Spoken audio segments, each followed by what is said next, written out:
Question number 1 से लेके question number 12 तक एक्सरसाइज 9.3 का हम लोग ऑलरेडी कर चुके हैं। तो अगर आपने अभी तक वो वीडियो नहीं देखा, इधर आई बटन पे क्लिक करो, जाके पहले वो वीडियो देखो, देन ये उसका कंटिन्यूएशन है जहां मैं क्वेश्चन 13 से क्वेश्चन 14 की बात करूंगा ऑफ एक्सरसाइज 9.3 प्रोबेबिलिटी का चैप्टर जो है। तो वीडियो जरूर देखना पहले वो, उसके बाद यहां से शुरू करते हैं with question number 13। This is question number 13। यहां से An experiment succeeds twice as often as it fails। कहने का मतलब ये है कि जो भी सक्सेस रेशियो है वो 2 गुना है twice as often as it fails। मतलब मान लीजिए आप ना 3 ट्रायल्स कर रहे थे तो उसमें 2 सक्सेस होंगे, 1 फेलियर होगा। twice as often then it fails। अगर आप 6 एक्सपेरिमेंट कर रहे थे, 2 फेल 4 सक्सेस, तो ले देखिए आपको यहाँ से ये निकालना था कि जो प्रोबेबिलिटी ऑफ सक्सेस है वो 2/3 है और जो प्रोबेबिलिटी ऑफ फेलियर है वो 1/3 है। यहाँ तक आपको ये चीज मिल जाएगी। Find the probability that in the next 6 trials there will be at least 4 successes। At least 4 successes तुमको कैलकुलेट करना है, जहां पे n 6 है और r 4 से बड़ा होना चाहिए। खैर इसको तो अभी हम यहाँ पे लिख देंगे। तो आपका क्वेश्चन ये बन जाएगा probability of x greater than equal to 4। This is you need to calculate। तो यहाँ पे बस आपको कैलकुलेट करना है x greater than equal to 4, और इसको कैलकुलेट करने के लिए आपको x इक्वल्स टू 4 निकालना पड़ेगा, x इक्वल्स टू 5 कैलकुलेट करना पड़ेगा और x इक्वल्स टू 6। तो यहाँ से बस क्वेश्चन का जो लेवल ऑफ डिफिकल्टी वो बढ़ा है, कोई टाइप नहीं चेंज हुआ। तो यहाँ पे x इक्वल्स टू 4 रखोगे तुम्हें मिलेगा 6c4, और जो आपकी सक्सेस था यानी 2/3 इसकी पावर भी 4 हो जाएगी और 1/3 की पावर यहाँ पे 2 हो जाएगी। ये सेम लॉजिक से आप इसको भी कंप्लीट कर लीजिए। ये हो जाएगा 2/3 की पावर 5 और 1/3 की पावर 1 प्लस 6c6 हो जाएगा 2/3 की पावर पूरा 6। ये मिल रहा है एटलीस्ट कम से कम 4 सक्सेस आपको चाहिए थी। अब 6c4 is 6c2 only which is 15 into 2 की पावर 4 अगर आप कैलकुलेट करो तो 16 मिलता है, और नीचे देखो 3 की पावर 6 मिल जाएगा। तो आप चाहो तो 3 की पावर 6 पे छोड़ सकते हो, या कैलकुलेट करना चाहो वो भी कर लो। हम अभी आगे करते हैं। 6c5 में 6 मिल जाएगा, 2 की पावर 5 32 होता है, नीचे अगेन 3 की पावर 6 आएगा।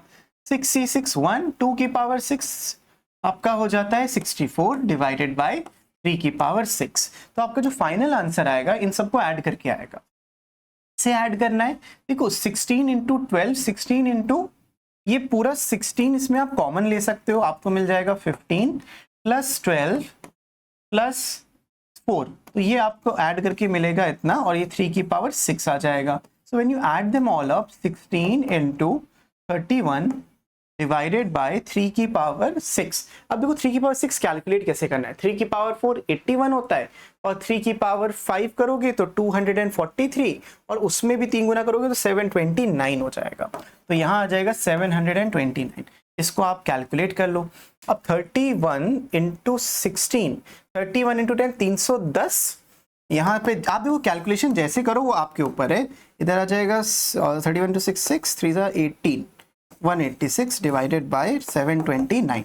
इसको फाइनल इसका जो आंसर आ जाएगा वो आ जाएगा 496 divided by 729। This will be your final answer. इसी के साथ हम बढ़ते हैं अगले क्वेश्चन की तरफ, which is this. A pair of dice is throne 6 times, okay, getting a total of 7 on the 2 dice is considered a success. मतलब आपने ना 2 डाइस को 6 बार फेंका है, 2 2 2 2 ऐसे 6 बार फेंका, मतलब 12 डाइस यूज हुए टोटल, लेकिन आपको 1 एट अ टाइम में 2 सोचना है। Getting a total of 7 on the 2 dice is considered success. देखो जो टोटल, अगर आप एक बार के थ्रो को सोचो, सिर्फ एक बार के थ्रो को आपको सोचना है। अगर आप एक बार के थ्रो को सोचते हो तो इन टोटल आपके जो आउटकम्स आएंगे वो 36 आउटकम्स आएंगे। और टोटल ऑफ 7 आपको कैसे मिल सकता है? 1,6, एक डाइस पे 1 आया, एक पे 6 आया, एक पे 2 आया, एक पे 5 आया, एक पे 3 आया, एक पे 4 आया। और इसके रिवर्स इमेज भी पॉसिबल है, मतलब 6 और 1 पे भी सेम मिलेगा, 5 और 2 पे भी 7 मिलेगा, और 4 और 3 पे भी 7 मिलेगा। इसके अलावा और कोई केस नहीं है जहां पे आपको सम 7 मिल सकता है। तो इन टोटल आपके पास ये 6 केसेस हैं, तो आप यहाँ पे 6 लिख दोगे, and this will be your success which is 1/6। अगर सक्सेस 1/6 है तो फेलियर हो जाएगा 5/6। पी और क्यू की वैल्यू आ गई। टोटल 6 बार हम फेंक रहे हैं तो n की वैल्यू आ जाएगी यहाँ पे 6। इसके बाद find the probability of getting at least 5 successes. तो पहले पार्ट में आपको ये निकालना है the probability of the random variable greater than equal to 5। अब टोटल आप 6 बार फेंक रहे हो, 5 सक्सेस कम से कम आपको चाहिए, यानी कि probability x equals to 5 calculate कर लो plus probability of x equals to 6 पे कैलकुलेट कर लो। 7 नहीं जाएगा क्योंकि फेंकी तुम 6 बार रहे हो। अब यहां से मिल जाएगा 6c5 सक्सेस की 1/6 की पावर 5 और फेलियर हो जाएगा 5/6 इसकी पावर 1 प्लस करोगे 6c6 क्योंकि x की वैल्यू 6 है, यहाँ पे 1/6 पूरे पूरे सक्सेस की पावर 6 हो जाएगा। 6c5 की वैल्यू आपको 6 मिल जाएगी और 5 की पावर 1 यहाँ पे 5 डिवाइडेड बाय 6 की पावर 6 प्लस में यहाँ पे भी सेम चीज, ये 1 हो गया और 1 की पावर 6 तो खैर 1 ही रहता है, डिवाइडेड बाय 6 की पावर 6। अब 6 की पावर 6 एक बहुत बहुत बहुत बड़ा नंबर है तो उसको लिखने की जरूरत आपको नहीं है। तो 30 प्लस 1 31 डिवाइडेड बाय 6 की पावर 6 आपका ये आंसर यहाँ पे हो जाएगा। And first part done. Second part की तरफ बढ़ते हैं। सेकेंड पार्ट में बोला गया है एग्जैक्टली 5 सक्सेस। तो ये तो कुछ ज्यादा ही इजी हो गया। आपने x को एक 5 रखना है और आपने देखो यहाँ पे ऑलरेडी कैलकुलेट कर रखा था, तो 30 डिवाइडेड बाय 6 की पावर 6 कर सकते हो और इसको लिख सकते हो 5 इंटू 6 डिवाइडेड बाय 6 की पावर 6। तो एक पावर कट के 5 बचेगा, आंसर आ जाएगा 5/6 की power 5 and that will be your answer. है ना आसान? तो इस तरीके से हो जाएगा आपका क्वेश्चन नंबर 14। बढ़ते हैं हम अगले क्वेश्चन के ऊपर। 15 में बोला गया है box contain 100 bulbs, 10 are defective, 5 bulbs are drawn successively with replacement, find the probability that none is defective, exactly 2 are defective. तो तुम्हारा रैंडम वेरिएबल जो है वो नंबर ऑफ डिफेक्टिव बल्ब्स की बात कर रहा है, अच्छे बल्ब्स को पसंद नहीं है, नंबर ऑफ डिफेक्टिव बल्ब्स किसको चाहिए। अब 100 बल्ब्स में से 10 डिफेक्टिव हैं, तो सक्सेस का मतलब क्या है, गेटिंग अ डिफेक्टिव बल्ब, अच्छा बल्ब नहीं, डिफेक्टिव बल्ब अपनी सक्सेस है। तो 10 डिफेक्टिव थे टोटल 100 में से, तो आपको मिल जाएगा 1/10। तो फेलियर इसमें 1 से माइनस करके 9/10 मिल जाएगा। अब अपने को मालूम है 5 बल्ब्स ड्रॉ हुए, 5 बल्ब्स ड्रॉ करने का मतलब है कि n को 5 रखो। ये 5 bulbs are drawn successively with replacement, replacement है ना, तो रिप्लेसमेंट के लिए हम लोग बायनॉमियल डिस्ट्रीब्यूशन यूज कर सकते हैं। तो find the probability that none is defective. None is defective का मतलब ये होता है कि पहले पार्ट में आपको कैलकुलेट करना है कि x इज इक्वल्स टू 0, सारे सही हैं, मतलब डिफेक्टिव एक भी ना मिले। तो आपको मिल जाएगा यहाँ पे टोटल 5 बल्ब्स थे, उसमें से 5C0 और आपकी जो सक्सेस है यानी कि 1/10 की पावर 0 हो जाएगी और 9/10 की जो पावर है वो हो जाएगी 5। तो आप इसको एज इट इज लिख सकते हो 9 की पावर 5 डिवाइडेड बाय 10 की पावर 5 एज योर आंसर। अब ये पहले पार्ट का आंसर हो गया, यहाँ छोड़ सकते हो, कोई दिक्कत नहीं। सेकेंड पार्ट में बोला है एग्जैक्टली 2 आर डिफेक्टिव, यानी probability of x is equals to 2। x equals to 2 में 5c2 1/10 का स्क्वायर और 9/10 का क्यूब। अब यहाँ पे कैलकुलेट करोगे तो 5c2 तो 10 आता है, इधर आ जाएगा 10 इंटू 9 का क्यूब, यानी कि 9 इंटू 9 इंटू 9 डिवाइडेड बाय 10 की पावर टोटल 5 हो जाएगी। एक 10 की पावर आप काट दोगे तो 4 बची, तो आपका जो फाइनल आंसर आएगा 9 इंटू 9 इज 81, 81 9 इज 729। तो 729 divided by 1 2 3 4 10,000। This is your final answer of getting exactly 2 defective bulbs. आई बात समझ में? तो ये हो गया क्वेश्चन नंबर 15। बढ़ते हैं हम अगले क्वेश्चन की तरफ, which is question number 16। A box contain 100 tickets each bearing a different number from 1 to 100। If 5 tickets are drawn successively, n 5 है, 5 टिकट्स चाहिए अपने को, रिप्लेसमेंट के साथ हो रहा है, then find the probability that all tickets bear the number divisible by 10। अब क्योंकि 1 से लेके 100 तक आपके पास टिकट्स हैं और सब में डिफरेंट नंबर्स हैं और 1 से लेके 100 तक ही नंबर होंगे ना, तो कितने ऐसे टिकट्स होंगे जो 10 से डिविजिबल होंगे? Obviously 10 tickets out of total 100 tickets. तो आपका जो सक्सेस है वो 1/10, फेलियर 9/10। तो सिमिलर प्रोबेबिलिटीज कुछ है इसमें भी। हमसे बोला गया है find the probability that all the tickets bear number divisible by 10। तो जितने भी आप टिकट्स निकाल रहे हो, प्रोबेबिलिटी x इक्वल्स टू 5 आपको यहाँ पे कैलकुलेट करना है, जो होता है 5c5, और आपके सक्सेस की प्रोबेबिलिटी 1/10, इसकी पावर 5। फेलियर होगा नहीं क्योंकि सब कुछ सक्सेस में ही हो रहा है, इतना ही सक्सेसफुल बनना है। आपका आंसर आएगा 1/1 lakh. This is your final answer. तो then the find the probability that all tickets bear the number divisible by 10. This will be your final answer. ठीक है ना, इस तरीके से आप इस क्वेश्चन को सॉल्व करोगे। अब बढ़ते हैं हम अगले सवाल के ऊपर, which is 17। If the chance that any of the 5 telephone line is busy at any instance is 0.01, तो बिजी होने का क्या है 1/100। What is the probability that all lines are busy, हमें सब कुछ बिजी करा देना है। Okay, what is the probability that more than 3 lines are busy. अब हमारे पास 5 टेलीफोन लाइन्स है। पहले पार्ट में यहाँ पे ये पहला पार्ट है, ये दूसरा पार्ट है। पहले पार्ट में हमसे बोला गया है what is the probability that all the lines are busy, तो आप यहाँ निकालोगे 5C5, आपके चांसेस 1/100 की पावर 5 और 99/100 इसकी पावर 0, तो आप इसको एज इट इज लिख सकते हो 1/100 की power 5 and that's it, that will be your answer. यहाँ पे आप छोड़ सकते हो। सेकेंड पार्ट में बोला गया है more than 3 lines are busy, तो probability of x greater than 3, greater than 3 का मतलब x की वैल्यू 4 और x की वैल्यू 5 वाला आपको कैलकुलेट करना है। 3 क्यों नहीं करना, क्योंकि ग्रेटर देन इक्वल टू नहीं बोला, सिर्फ ग्रेटर देन बोला था। तो x इक्वल्स टू 4 पे 5C4 आ जाएगा, 1/100 इसकी पावर 4 और 99/100 इसकी पावर 1 प्लस ये वाली एग्जैक्ट प्रोबेबिलिटी 1/100 की पावर 5, क्योंकि x इक्वल्स टू 5 आप ऑलरेडी निकाल चुके थे। यहां से सिंप्लीफाई करोगे 5C4 5 होता है और यहाँ पे 99 डिवाइडेड बाय 100 की पावर 4 प्लस 1/100 की पावर 5, सॉरी टोटल 5 है, इसका भी टोटल पावर 5 हो जाएगा। 99 इंटू 5 495 प्लस 1 496, आंसर आ जाएगा 496 डिवाइडेड बाय 100 की power 5 and that would be your final answer. आप इसको और सिंप्लीफाई कर सकते हो, बट क्यों करना, सो इस यहाँ पे आप क्वेश्चन को छोड़ सकते हो। इसके बाद हम बढ़ते हैं अगले सवाल के ऊपर, which is question number 18। 18 में बोला गया है the probability of a man hitting a target is 0.25, success है अपना 1/4, 0.25 का मतलब ये होता है, और यहाँ पे हो जाएगा 3/4, ये फेलियर है। he shoots 7 times, 7 bar chance लेगा and 7 हो गया।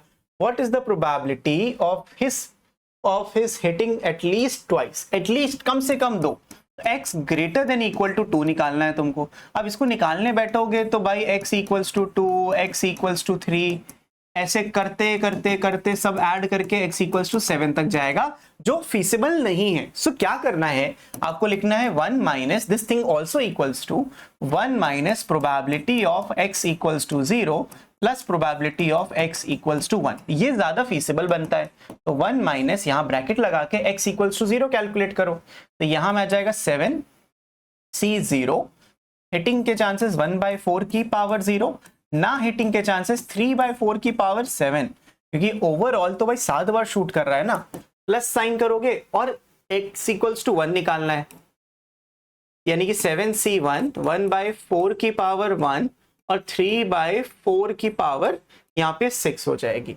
इसको सिंप्लीफाई करोगे तो 1 माइनस 7C0, अब लग रहा था वो ज्यादा सिंप्लीफाई हो जाएगा आसानी से, एनी विच वेज यहाँ पे आएगा 3 की पावर 7 डिवाइडेड बाय 4 की पावर 7 प्लस में यहाँ पे 7 आ जाएगा, 7 इंटू 3 की पावर 6 डिवाइडेड बाय 4 की पावर 7। अब देखो कैसे कैलकुलेट करते हैं, 1 माइनस यहाँ पे मैं चाहूंगा कि 3 की पावर 6 और 4 की पावर 6, 4 की पावर 7 को मैं कॉमन ले लूं, ये कॉमन लिया तो यहाँ पे सिर्फ एक 3 बचा और यहाँ पे बचेगा प्लस साइन के साथ 7, सिर्फ 7 ही बचेगा और कुछ नहीं। ठीक है, इधर 3 बचा था, एक 3 की पावर, इधर बचा 7, क्योंकि आपने पूरा पूरा कॉमन ले लिया, ये आ जाएगा 10। तो ओवरऑल आ जाएगा, आपको मिल जाएगा 1 minus 3 raise to the power 6 into 10 divided by 4 की पावर 7। अब यहाँ पे आप 4 की पावर 7 को कैलकुलेट करोगे तो 16,000 समथिंग आएगा। 4 की पावर 7 का मतलब 2 की पावर 14 होता है और 2 की पावर 14 का मतलब होता है 4096 इंटू 4, तो 409, ये 2 की पावर 12 था और ये 2 का स्क्वायर ऐसे कर लिया, 4 इसको करोगे तो 4 6 24, 4 9 36, 38 38, 4 4 16, 16,384, 16,384, यहाँ पे भी 16,384 माइनस 3 की पावर 6 होता है 729 और 7290 आप लिख सकते हो, 7290। अब इसको फर्दर सिंप्लीफाई करोगे, जो भी आपका यहाँ पे आंसर आए वो आपका फाइनल आंसर हो जाएगा। ठीक है, इसको सिंप्लीफाई कर लेना, this will be your final answer 2048 4096 1024 402048 4096। ठीक है। या this is the correct answer. इसको आप सिंप्लीफाई कर लोगे, जो भी आपका फाइनल आंसर आ जाए that will be your final answer. थोड़ा सा कैलकुलेशन है, कैलकुलेशन हैवी तो हर जगह ही होगा, बस थोड़ी सी मेहनत करके सिंप्लीफाई करना, ठीक है। Done. Let's move on to the next question which is question 90। During a war 1 in 10 ships was sunk in the average in making a certain voyage. What is the probability that at least 3 out of a convoy of 6 ships would arrive safely? Question की difficulty बढ़ेगी। आपको यहाँ निकालना है x greater than equal to at least 3, greater than equal to 3 निकालना है। So it's better than writing this. You can write probability 1 minus x less than 3 equal to ना लगाओ, तो यहाँ पे आएगा 1 probability that x equals to 0, x equals to 1 and x equals to 2। तो ये वाली चीज आपको मिल जाएगी। इसको बस सिंप्लीफाई करना है और आपकी probability 1 in 10 ships was sunk on the average। हमसे चाहिए वुड अराइव सेफ, तो प्रोबेबिलिटी मेरी सेफली अराइवल की है, तो अराइवल की जो है प्रोबेबिलिटी उसको आप 9/10 लिखोगे सेफली। तो हमारा जो x है रैंडम वेरिएबल है, number of ships arrived safely, ये है भाई, this is our random variable. तो ये 9/10 हो जाएगा और q आ जाएगा आपका यहाँ से 1/10। तो आप यहाँ पे वैल्यूज को रख के सिंप्लीफाई कर लो भाई। 1 माइनस n कितना है 6 शिप्स का, तो कॉन्वॉय 6 शिप्स का था 6c0 9/10 इसकी पावर 0 1/10 की पावर 6 प्लस में 6c1 9/10 की पावर 1 और 1/6 की पावर 10 प्लस में 6c2 9 का स्क्वायर बाय 10 का स्क्वायर इंटू 1/10 का 1/10 है ना, 1/10 6 नहीं 1/10 1/10 की पावर पूरा उल्टा लिख दिया मैंने यार। इसकी पावर 5 होगी, इसकी पावर 4 होगी। अब ठीक है, इसको सिंप्लीफाई कर लीजिए, तो 1 माइनस 6c0 1 होता है 1/10, तो 1/10 की पावर 6 प्लस में 6c1 is 6 into 9 divided by 10 की पावर 6। तब में 10 की पावर 6 आ जाएगा डिनोमिनेटर में, इधर भी 10 की पावर 6 आएगा। 9 का स्क्वायर 81, 6c2 आपका हो जाता है 15 इंटू 9 का स्क्वायर, तो 15 इंटू 81।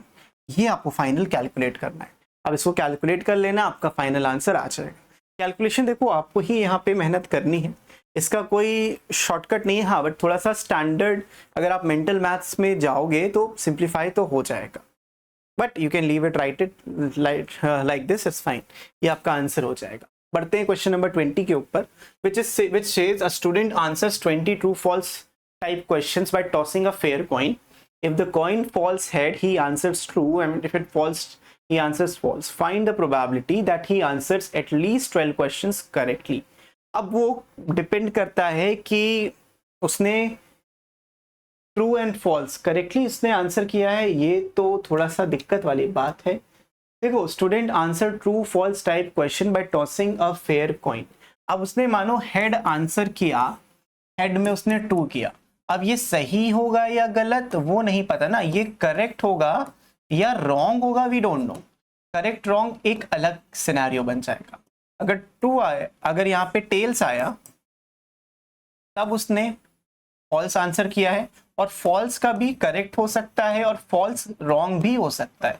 तो आपको यहाँ पे देखो 4 चीजें मिल रही हैं। Everything comes down to this, even if he answers true, it doesn't have to be कि वो सही आंसर कर रहा है, वो मे बी गलत आंसर भी कर रहा होगा। तो आप देखोगे इन 4 ऑप्शंस में, आप हेड्स आके उसने ट्रू आंसर किया बट वो करेक्ट या रॉन्ग हो सकता है। टेल्स आके उसने फॉल्स आंसर किया, अगेन वो करेक्ट या रॉन्ग हो सकता है। तो आपको यहाँ पे ये समझना है इन 4 चीजों में से हर क्वेश्चन के लिए, ये चीज हर क्वेश्चन के लिए होगी, हर क्वेश्चन के लिए सिर्फ एक ही आउटकम होगा। तो कहने का मतलब इस पूरे सिनेरियो में ये है कि आपकी प्रोबेबिलिटी ऑफ सक्सेस से 1/4 है, 1/2 नहीं। यहाँ पे गलती होती है और क्यू की वैल्यू 3/4, फेलियर के चांसेस ज्यादा हैं।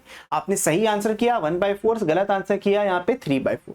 इसके बाद आपको बताना है find the probability that he answer at least 12 questions correctly. तो probability that he answer at least, x क्या है आपका, number of questions answered correctly, तो x greater than equal to 12 आपको यहाँ पे कैलकुलेट करना है। और ऑब्वियस सी बात है, कितनी सिंपल सी बात है कि ऐसे क्वेश्चंस आने के जो चांसेस हैं उनकी प्रोबेबिलिटी खुद सोचो कितनी कम है। 12 क्वेश्चन उसने आंसर किया है, अप्रोक्सीमेटली उतना ही आंसर होगा, मतलब देखो सबके इक्वली लाइकली चांस है, उसने 12 से ज्यादा क्वेश्चन के आंसर सही दिए हैं। अब इसको आप कैलकुलेट करोगे बहुत ही ज्यादा लेंदी जाएगा, तो इसको पूरा कैलकुलेट करना नहीं है। इसका आंसर अप्रोक्सीमेटली 25% ही होता है, which is 0.252। What is the probability that he answer at least 12 question correctly, कम से कम 12 क्वेश्चन। तो आप सोचो पूरा कैलकुलेट करोगे, ऐड करोगे, ले दे के आपका आंसर यही आएगा 25%, क्योंकि 1/4 इसके चांसेस थे सही होने के, तो ये 1/4 वहीं से आ रहा है। तो ऐसे क्वेश्चंस बहुत ही रेयर होते हैं, क्योंकि भाई देखो 20 क्वेश्चंस है ना, अब भाई 12 से लेकर 20 तक आप कब तक कैलकुलेट करोगे, पॉसिबल ही नहीं है। ठीक है, तो ये वाला क्वेश्चन तो you can just understand it logic से। Probability of a man hitting a target is 20.25. How many times he must fire so that the probability of hitting the target is at least once is greater than 2/3? कितनी बार वो मतलब यहाँ पे आपको ना उस random variable की कितनी मैक्सिमम वैल्यू परसेंट हो जाए, अभी कितनी है 25% या 0.25 है। इस क्वेश्चन में सबसे पहला काम जो आपको करना है वो तो लिख लो पहले कि जो सक्सेस के चांसेस हैं वो 1/4 है और फेलियर के चांसेस 3/4 है। एन हमें निकालना है कि क्यों एन निकालना है कि एटलीस्ट वो टारगेट को जो हिट करे एटलीस्ट वंस, उसकी जो प्रोबेबिलिटी 2/3 से बड़ी हो जाए। क्वेश्चन के अकॉर्डिंग वो एटलीस्ट वंस जब हिट कर रहा है तो P1, P2, P3, P4 इन सबका जो सम होना चाहिए Pn तक का, this must be greater then 2/3। ये चीज सवाल में आपको दी गई है। एटलीस्ट वंस हिट करने का मतलब 1 भी हो सकता है, 2 भी हो सकता है, 3 बार भी हिट कर सकता है, वो 4 बार भी हिट कर सकता है, और n टाइम्स वो हिट करे इसकी प्रोबेबिलिटी 2/3 से बड़ी हो। अब इतना बड़ा कौन कैलकुलेट करता है भाई, आप क्या करोगे, आप ऐसे क्वेश्चंस में हमेशा 1 - P0 लिख दोगे, क्योंकि ये P0 भी करते तो पूरा 1 हो जाता। This must be greater then 2/3। अब यहाँ पे इसको उधर शिफ्ट करते हैं, इसको इधर शिफ्ट करते, मिल जाएगा 1 - 2/3 ग्रेटर देन P0। अब P0 जो है ऐसे लिखना अच्छा नहीं लगता, तो P0 को लेफ्ट में लगते हैं, लेकिन ये जो चोंच है इसके साथ ही रहेगी और ये 1/3 बन जाएगा। मतलब P0 की वैल्यू 1/3 से छोटी होनी चाहिए। अब इसको जब आप सिंप्लीफाई करोगे आपको मिलेगा NC0 1/4 की पावर 0 और 3/4 की पावर n, क्योंकि n माइनस दिस करना है, this number should be less then 1/3। अब देखो बेटा कि कैसे ये हो सकता है, कितना हम वैल्यू बढ़ा दें। क्या ये अभी ये तो 70, अगर मैं n की वैल्यू 1 रख दूंगा तो ये तो 75% है ना, और ये तो वैसे भी है। तो अब इसको कैलकुलेट जब आप करोगे आप ये लिखोगे कि सर 0.75 इधर लिखा है, इसकी power n must be less then 0.33। तो अब आपको क्या करना है, 0.75 को खुद से ही मल्टीप्लाई करना है। कब तक करना है, जब आप 0.33 के नीचे ना पहुंचो। तो आप 0.75 को लेके भी कर सकते हो 3/4। अब 3/4 में एक बार मैंने 3/4 और मल्टीप्लाई किया, एक बार और मल्टीप्लाई किया, एक बार और मल्टीप्लाई किया। इससे फायदा ये हुआ, देखो अगर मैं सिर्फ 3 बार मल्टीप्लाई करूँ, 3 बार मल्टीप्लाई करता हूं तो मुझे मिल जाएगा 27/64। क्या ये अप्रोक्सीमेटली हम 1/3 अज्यूम कर सकते हैं? नहीं, अगर 20/60 होता तो अप्रोक्सीमेटली, यानी एक बार और अगर मैंने मल्टीप्लाई कर दिया ऐसे 27/64 को 3/4 से, तो मुझे मिल जाएगा 81 डिवाइडेड बाय 256। तो ये नंबर जो है वो देखो 1/3 से छोटा आ गया। अभी तक ये नंबर जो था 1/3 से बड़ा था, लेकिन अब ये जैसे मैंने ये किया आपका 1/3 से छोटा आ गया। तो यहां से तुम बोल सकते हो from observation n must be greater then 4। At least 4 होना चाहिए, कम से कम 4 टारगेट हिट करने के लिए हो, तब तो जाके उसका ये बनेगा कि एटलीस्ट वंस जो हिट करे उसकी प्रोबेबिलिटी 2/3 या 66% हो। तो इस तरीके से इस क्वेश्चन को सॉल्व करना था, आंसर आ जाएगा इसका 4। बढ़ते हैं अगले सवाल के ऊपर। The probability that Rohit will hit a shooting target is 2/3। Okay, ये हिट करेगा, इसके चांसेस 2/3 हैं, यानी हिट नहीं करने के चांसेस 1/3 हो जाएंगे। While preparing for an international shooting competition, Rohit aims to achieve the probability of hitting the target at least 1। कम से कम एक बार हिट करने की उसकी probability 99% यानी 0.99 चाहिए।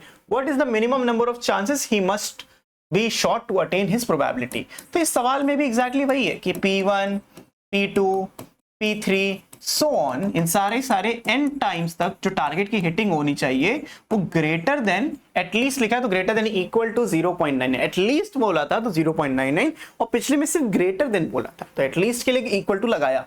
इसको वापस वही करोगे 1 minus P0 greater than equal to, let's write it 99/100, ज्यादा अच्छा लगता है लिखने में, तो 1 minus 99/100 must be greater than equal to P0, वही वाली बात हो गई कि P0 अच्छा नहीं लगता उधर, तो this is less than equal to 1/100।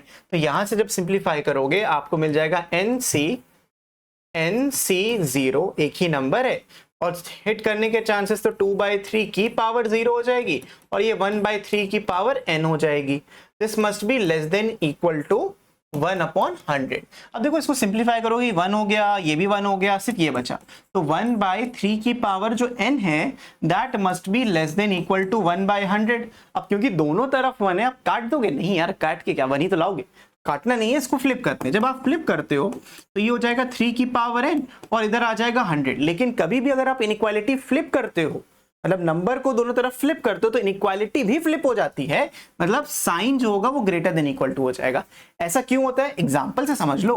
देखो 1/2 जो होता है वो 1/3 से कैसा होता है, बड़ा होता है ना, ये 50% होता है, ये 33। लेकिन अगर मैं ये 2 और 3 लिख दूं तो ऑब्वियसली 3 बड़ा है ना, रेसिप्रोकल करने से क्या होता है, आपका ये इनइक्वालिटी का साइन फ्लिप हो जाता है। इसीलिए अब आप खुद सोचो, for n is equal to या at least greater than equal to 5, ये ट्रू होगा, this inequality this will hold true. कैसे भाई 5, क्योंकि आपने अगर 4 रखा है इनको तो 81 तक ही पहुंचोगे, 5 रखा तो 243 पहुंचे, तो कम से कम 5, और क्योंकि डेसिमल 4 और 5 के बीच में तुम कुछ रख नहीं सकते, इसीलिए कम से कम 5 रखने पड़ेंगे। Therefore n must be greater than और equal to 5, n must be at least 5। तो ये हो जाएगा आपका आंसर इस क्वेश्चन के लिए भी, है ना आसान। बढ़ते हैं अगले क्वेश्चन पे। क्वेश्चन नंबर 23 में देखिए, एक अनबायस्ड डाइस आपने थ्रो किया अगेन एंड अगेन, तब तक 3 6s आपको ना मिल जाए। Find the probability of obtaining a third 6 in the 6th row of dice. अब ये देखो बड़ा इंटरेस्टिंग सा क्वेश्चन है, कुछ अलग सा क्वेश्चन है। हमें ये कंफर्म पता है कि 1 2 3 4 5 6 इसमें डेफिनेटली 6 आया है, 100% यहाँ पे 6 आया है, क्लियर। लेकिन इन 5 का कुछ नहीं पता कि 2 6 और आए, वो 6 यहां पे भी हो सकता है, वो 6 यहां पे भी आया हो, यहां पे नॉन 6 नंबर्स हो, या ये भी पॉसिबल है कि वो 2 6 पहले आ गए, यहां नॉन 6 है, या फिर ये भी पॉसिबल है यहां पे 2 6 आ गए। तो ऐसा कुछ हो रहा है। अब देखो कैसे निकालना है, सबके ना चांसेस देखते हैं। जैसे कि यहां पे मुझे 2 6 चाहिए, अब मुझे इधर 2 6 कैसे मिल सकते हैं, 6 जगहें खाली हैं, 6 जगह खाली ना, मुझे एग्जैक्टली 2 6 चाहिए, इन 5 जगहों में मुझे एग्जैक्टली 2 6 चाहिए, तो मैं लिखूंगा कि 5C2, 5 जगह में से 2 6 मिल जाए, और मेरे सक्सेस होने के मतलब मुझे 6 चाहिए, और probability of getting a 6 is obviously 1/6 और फेलियर है 5/6, तो मुझे 2 जगह 6 मिलेगा, यानी 1/6 का मैं स्क्वायर करूंगा और 5/6 का मैं करूंगा क्यूब। क्यों भाई क्यूब किया, इसलिए क्यूब किया क्योंकि आपको अगर 2 6 मिल रहे हैं तो 3 नॉन 6 नंबर्स भी तो मिलेंगे, तो वो भी तो प्लेस होंगे, तो इस तरीके से मैंने प्लेस कर दिया। 5C2 इसलिए क्योंकि इन 5 में से किसी 2 जगह पे ही आपको मिलेंगे वो 2 6s, कहां मिले नहीं पता, और ये कंफर्म है कि इस पोजीशन पे 6 लाना है। अब इसकी क्या प्रोबेबिलिटी इस पोजीशन पे 6 आने की, ये हो जाएगा 1/6। अब जब आप इसको सिंप्लीफाई करोगे, देखो यहां से मिल जाएगा आपको 5C2 में 10 इंटू 1/6 का स्क्वायर इंटू 5 का क्यूब होता है 125 डिवाइडेड बाय 6 का क्यूब, और इधर से मिल जाएगा 1/6। अब फर्दर सिंप्लीफाई करने पे यहां से कटोगे 3 बचा, यहां से काटोगे 5 बचा, अब कुछ कैंसिल आउट नहीं होगा। फर्दर इसको तुम सिंप्लीफाई करोगे तो मिल जाएगा 625 डिवाइडेड बाय 6 की पावर 5 इंटू 3, तो आंसर आएगा 6 की पावर 5 इंटू में 3। This will be your answer. आप इसको फर्दर सिंप्लीफाई करना चाहो वो आपका मन है, आप यहाँ पे आगे कर सकते हो, ठीक है। So I hope this is clear to all. 3 question की तरफ, which is this one, how many times Suni toss a fair coin so that the probability of getting at least one head is more than 90%। कितनी बार उस coin को वो toss करे कि कम से कम 90% उसके हेड आने के चांसेस हो जाए। अब probability of getting a head is obviously 1/2 और not getting a head is also 1/2। n हमको निकालना है यहाँ पे, ये कंफर्म है। सवाल में ये पूछा गया है probability of x equals to 1 plus probability of x equals to 2 plus probability of x equals to 3, ये सब कुछ ऐड करने के बाद x इक्वल्स टू n तक का ये number should be greater then, more than 90 बोला है तो ग्रेटर देन इक्वल टू नहीं, सिर्फ ग्रेटर देन 90%, दैट इज 9/100 और 9/10 भी आप यहाँ पे लिख सकते हो। तो अभी मैंने क्या बताया था, इन सब की जगह पे सिर्फ लिखो सिंपल सा 1 minus P X equals to 0, this should be greater than 9/10। अब इसको सिंप्लीफाई कर लेते हैं, 1 माइनस 9/10 इधर ले आएंगे, greater than P X equals to 0। ये इधर अच्छा नहीं लगता तो इसको इधर रखते हैं, x इक्वल्स टू 0, चोच इसी के साथ रखना है तो लेस ऐसे लगा है तो ये ऐसे लगा रहेगा, इधर आ जाएगा 1/10। अब x इक्वल्स टू 0 कैलकुलेट करना है आपको, n c 0 बन जाएगा और 1/2 की जो पावर होगी वो भी 0 आएगी, लेकिन जो फेलियर है उसकी पावर n आएगी, this must be less then 1/10। अब यहां पे सिंप्लीफाई करोगे तो तुम्हारे पास बचा 1/2 की power n must be less then 1/10। अब जब इसको फ्लिप करोगे तुम्हें मिलेगा 2 की power n must be greater then 10। अब तुम्हें मालूम है 2 की पावर 1 2 होता है, 2 का स्क्वायर 4 होता है, 2 का क्यूब 8 होता है, 2 की पावर 4 16। मतलब जब मैंने n को 4 रखा तो आप 10 से ऊपर गए और हमसे यही पूछा है how many times for getting at least one head is more than 90%। तो कितनी बार करना है, n is equals to 4 times, 4 बार होना चाहिए तब इसको 90% के ऊपर मिलेगा। तो ये हो गए कुछ क्वेश्चंस प्रोबेबिलिटी पे, जो ट्रिकी कितने थे वो आपने खुद देखा, कैसे ट्रिकी क्वेश्चन सॉल्व करना है मैंने आपको अच्छे से समझा दिया है। तो अब तो कोई दिक्कत होनी ही नहीं चाहिए, लेकिन अगर तब भी कोई दिक्कत होती है तो ये ऐप डाउनलोड करो, इसको भी डाउनलोड कर सकते हो आप, शीट को ऐप पे जाओ, फ्री मटेरियल में जाओ, सब कुछ आपको वहीं पे मिल जाएगा। ठीक है, तो भाई मैं मिलता हूं आपसे नेक्स्ट वीडियो में, लेकिन तब तक keep practicing, keep learning, take care and bye.